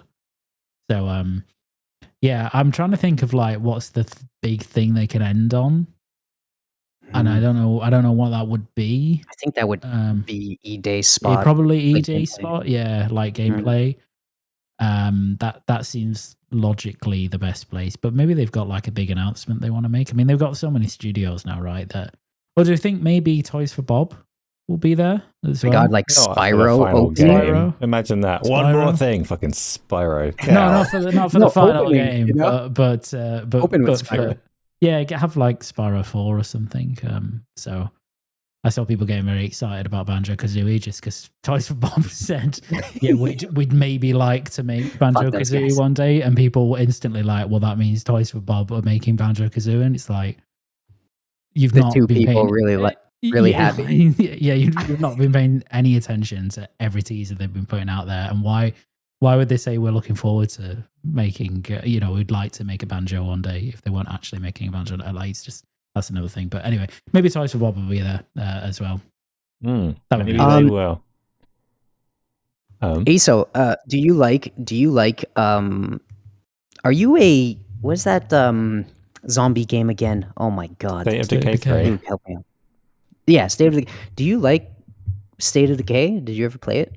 I really want to. I played State of Decay 2 a fair while after the release when they were just transitioning it off to that other studio. And it was really good, but I didn't have time to put much into it. I reckon State of Decay 3... Do you think it's here? Yeah, I do think it'll be here fairly extensively. It has to be. They've had so long now since they've shown it. I'd be surprised and concerned to an extent if it wasn't. And I expect it to be really good. I think that'll be not necessarily like a massive critical commercial success or whatever, but I think it will be a game that's worth putting a lot of time into when it comes out, if you have the time to put into it, which I probably don't, but I wish that I did. The other thing that's going around this, obviously, is a showcase. It's been confirmed. It's happening June the 8th. There'll be games and everyone's excited. But ordinarily, when Xbox do these showcases, they also have an in-person event. And this time around, they're not having the in-person event to go with it, be it because they hate the Xbox fans that are so angry with them and they're scared of them or all the rest of it, or because Microsoft have got budgetary concerns with what's going on in America. Like, what is it something that we should care about? I'm in the UK and I've never been to one of these things and never will go to one of these things, so I don't give two shits. But, like, is there a story there? Does it matter? I think if it matters to you, I think you need to reevaluate, like, why it matters. Like, you know what I mean? Like, I think there are some people that I just can't imagine supporting a brand so much that I'd be really, really hyped to go to like a fan event or like an in-person showcase event.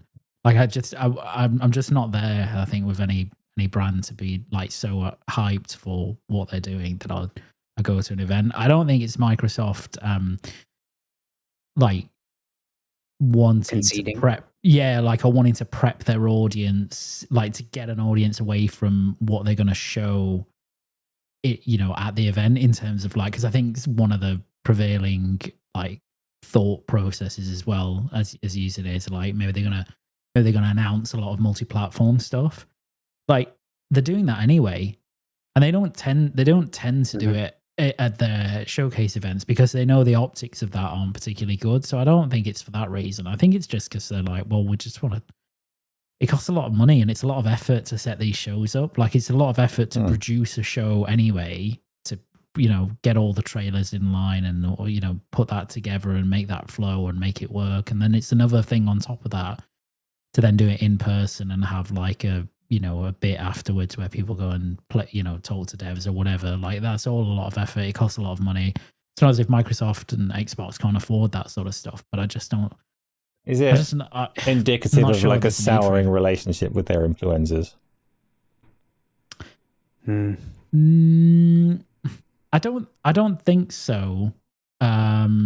Necessarily. I don't know, Gamzly. What do you think? Do you think it's just like somewhat influenced by that, or it's hard to tell because like if they didn't care about their fans and their influencers, they wouldn't be putting on, let's say, BlizzCon next year. Yeah. So it's hard to tell, really. Maybe they could sense that Xbox as a whole, like that mind space where you have to exist to be like, I love this box, this thing, this what it represents physically, and what their studios represent. Xbox Studios in particular represents. Maybe that has kind of went to the wayside in some little way, but it doesn't mean they're abandoning anything. I don't think it's indicative of that at all, because if they were, they would shut down BlizzCon as well. And I think they're just going to use the channels that they think are just so much better for them. And I think you could even see that in their, the way they're treating their storefronts and stuff like that. Like Battle.net is now like kind of being pushed because they know that they have a lot of fans there and a lot of hardcore fans and players that love their games playing there. BlizzCon is still there. Bethesda is still kind of doing stuff. So I think they're just being a little bit smarter with their fanfare or the people they choose to kind of do business, not do business, kind of put their leg forward for.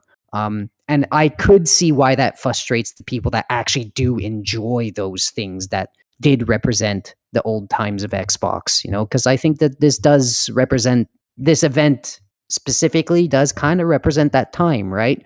Where they did have a abundance of support in that area, and now they kind of don't, right? If I'm being fair and honest here, I think their other segments are a little bit bigger than this is now. So spend the money where it's better to spend the money, I guess. But yeah, I don't think it's a catastrophic thing to not have going to this show go on. all the rest of it. It's one of those things because Phil Spencer's actually been relatively open about like the concept of Xbox evangelists and treating people well so that they'll evangelize the brand for you in a way that kind of makes me sick in my mouth a little bit. But it is a thing that they've had. It's been their kind of arguably their primary method of marketing for quite a few years now. So, but people have criticized them for that for a long time. So maybe it's a good thing if they do cut ties. Yeah.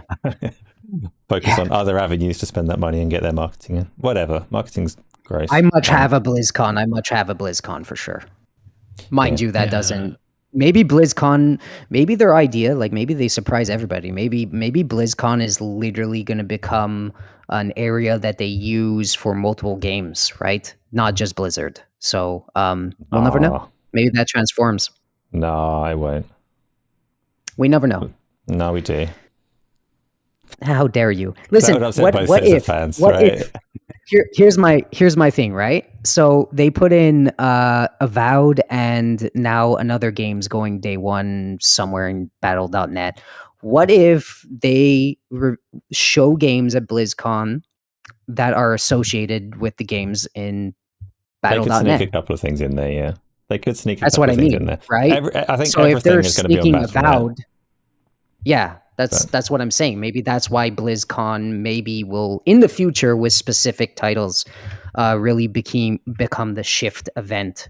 Go to this event here. Yeah, I think you'll upset some hardcore Warcraft fans if you take their time away. But let's move on to our questions. And our first one. For the Horde in like every single... Yeah, exactly. Every single event. I apologize, Gamzly. This is from Tony. He asked if you shave yourself or if you get it done at a barber. Well, I think the last person to shave my beard was... I was going to make a mom joke. I'm not going to make the mom joke. Yes, definitely myself. I do it myself. I don't like barbers touching my beard. I get all ticklish and stuff. I know. Don't clip me. Yeah, I do it myself. I can't stand other people doing my beard. There we go. Sometimes I do it well. Sometimes I do it badly. You've done a fantastic job, Gamzly. Good work. Good work. Let's do the next question, please. And while that's coming up, Luke, what about you? Do you shave yourself or get it done at a barber? What's the richer half of? What are you up to? I just shave myself. All this barber beard nonsense. Just you get ticklish too. Is that why? You know, ticklish. Yeah, that's it. Too ticklish. All right, Tom's gone for evening, beautiful boys. Not sure who he's talking to, but what's not to like? Ooh,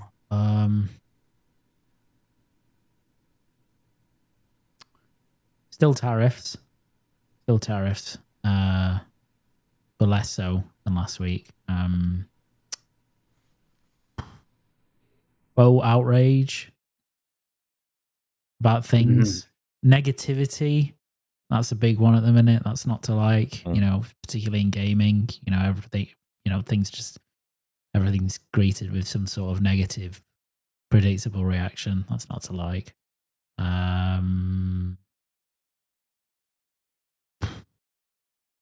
Don't know.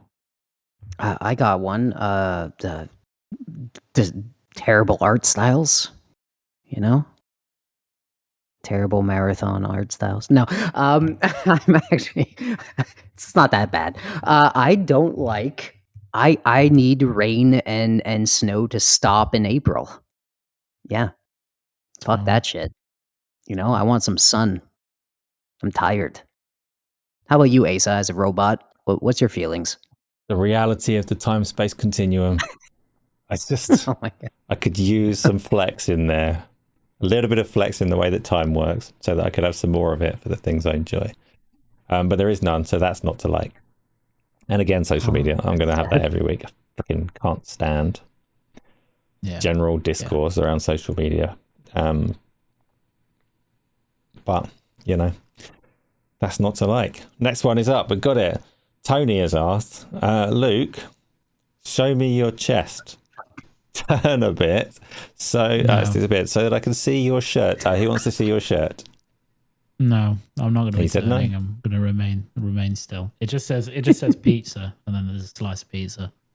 So that's pretty good. Everyone can support pizza. Yeah. So no nip slip. No nip slip. Just not today, anyway. Not today. That's why he's not turning. The risk is too great. It's too. Pop out. Go be careful. Right. He loved the Marathon CGI reveal trailer from the 1 year from a year ago, and he was hyped for the art style. This one's not so much a question, and we have talked about the art style. So I think this came up earlier in the chat that the other half of the question didn't come through. So I'm taking it as. I found it. He said the other half was, do you think that the art style from the CGI trailer translated to in-game graphics? I am underwhelmed. No, my answer. My answer is already out there. I'll say it. Yeah, I am also underwhelmed, but I'm not offended. I think it's a nice look, but it's just, could be a little bit better in motion. That's all. Yeah, there's not nearly as much of that color out in the world, is there? The characters probably, like, the trailer was indicative of what the runners look like. But the world isn't as vibrant, I suppose, and poppy. Yeah. And also the point I made earlier about I think it will look better when it's in person on a good display at a higher res. You'll get probably more of the pop, but I don't know if it'll entirely match the kind of clarity of the that original CGI art trailer. Yeah, that was overly stylized though, right? Like it wasn't that representative of gameplay when you watched it. I just remember big splashes of color. Yeah. Yeah. Well, there you go. Hopefully we've talked enough about the marathon art style. So let's go for the next one if there are more. Zoom, zoom, zoom. I'm not sure. What's the time? Oh, that's not too bad. It's not that bad. FTW has asked, has anyone played first Berserker Kazan? And if so, what are your thoughts on it? I haven't played it. I've seen a fair amount of Eradication playing it before he got too poorly. It actually looks really good. A lot faster paced than a typical kind of Souls game. So I'd quite like to give it a go. It also looks very samey right the way through from what I've seen just from popping into streams of it. So it's on my list to play, but I said to him, should I play Berserker Kazan or should I play Lies of P? And he said Black Myth Wukong. So I think I have to play Wukong next. So. Obviously, he loves that game. He does. So have you played this one? I played the demo briefly. That was enough. Weren't smitten with it? Not really. I am kind of bored with Souls-like games. I think something has to do something like, it either needs to be a From game, or it has to do something that's so highly polished and so different that it's fundamentally more interesting. And I don't think this does that, to be frank. But okay. Albeit it's faster. It's a bit faster. But Black Myth Wukong was, it's not entirely Soulsy, but it's very Soulsy in a lot of respects, and that was faster, and I don't think that is particularly incredible, So I've still got the Ninja Gaiden remake as well that has that pace going on. So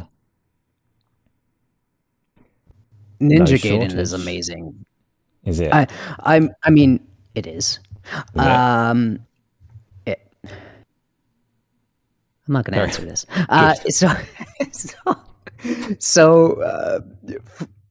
I did the demo. I'm really interested in this game. I'm not quite as done with Souls games as you guys yet. Lies of P is really impressive, and I would play Lies of P over this first. I think that's the vibe I'm getting even after playing the demo and watching Eradication play some of it. The art style does compel me for some reason. I love it's like cell shaded. I love that stuff. I'm a stickler for that. So I would jump in just for the art style and the animations itself. Have a few bosses go, and then probably play some more Lies of P. Lies of P, I think, is a must play. Okay, I'll get to it. I'm not done with Souls games. Elden Ring is taking me a very long time because I'm very slow at getting through it. You're going to need a break as well. You're going to need a break after that too. Yeah, I was going to take a break before I do this DLC as well. It's big, but I've been playing it for like 3 years or something. Tony's asked me a question, all in capital letters for my name, Tony. My name is not written all in uppercase unless you mean to shout at me, but a lot of people do apparently. Does my VR headset stay on even though it's off? For example, Chronic is always online even though he's not, and your headset always connects to the headset even though it's off. I had that actually. It does stay, if you just take it off and stick it somewhere, it stays on standby, but the Bluetooth is still active. So I had to disable that specifically because it was annoying that it kept connecting to the headset. So yes, Tony, I guess it does. But I don't pay too much attention to what it's doing while I'm not wearing it. And there you go. that's it for that one. Are there any more? There are not. We got through our questions. Okay. Everything's been smooth and delicious, and I hope everyone's had a nice time. Let's do Dave Mack. Don't call me names. I'm going to get on it. Let's do our outros. Gamzly. Outros? Oh no, there's so much more to talk about. Okay, fine. I'll do an outro. I don't have much to say at the moment. Again, I'm still working on something for myself and a channel for myself, separate from you lovely people. But not because I hate you, just because, things, and I have some ideas I want to put out there. But so stay tuned on that. And for everything else, crazy lunatic opinions, follow me on X, on Gamzly TKD, at Gamzly TKD. And that's it for now. Look out for Blue Sky, Gamzly's Notebook, Instagram, Gamzly's Notebook, and more things will be revealed later. Ooh, thank you guys. Respect to you two. Respect to you two, as always. But not the chat. I hate you guys. No, I love you. Next. Fair enough. Fair enough. You can hate and respect at the same time. Luke. Can you? Yeah, you can. Maybe. Yeah, you say what you want to say. Yeah. Join the Discord. I'm going to leave it there. It's a good place. Yep. That is a fair shout. To elaborate, there is a link to the Discord in the description of the video. We are all there. There is frequently talk about all of the games that are going on and all that kind of stuff, food and pets and whatever else there is. Like, it's a good Discord, so get in there if you're not already. For me, that was also my message. Join the Discord. And there will be many things going on this week, but you have to be in the Discord to find out what those are. So thanks everyone for giving us any of your time and attention. It is appreciated, and we'll see you next time. Wait. I've forgotten how to end it. There it is.